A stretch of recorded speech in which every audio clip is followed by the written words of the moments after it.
मुंबईत गतवर्षीच्या तुलनेत काल अधिकच फटाक्यांची आतषबाजीनं मुंबई पोहोचली। जगातील दुसऱ्या प्रदूषित शहराच्या स्थानी मुंबईचा हवेचा गुणवत्ता निर्देशांक पोहोचला 334 अंकांपार।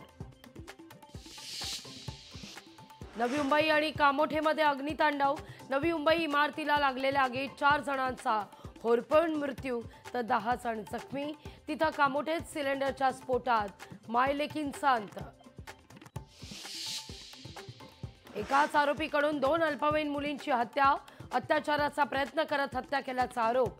साताऱ्यातल्या सासपडे गावातल्या घटनेनं हळहळ व्यक्त।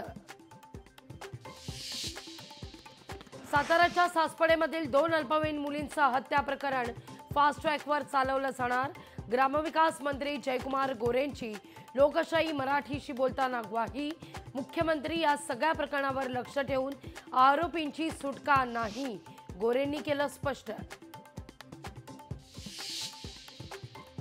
राज्यात आज लक्ष्मीपूजनाचा उत्साह। आज होणार दुपारी 1:15च्या दरम्यान मुहूर्त रेडी।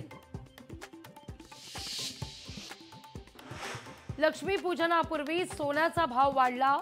सोनं पोहोचलं 1,30,000 पार तर चांदीनं देखील गाठला 1,80,000चा टप्पा।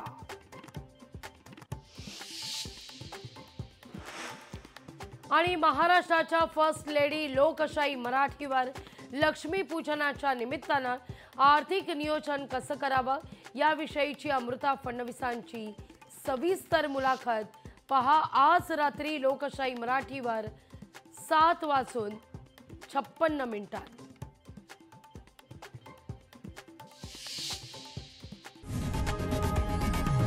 लोकशाही मराठी ऐका, पहा, जागरूक रहा।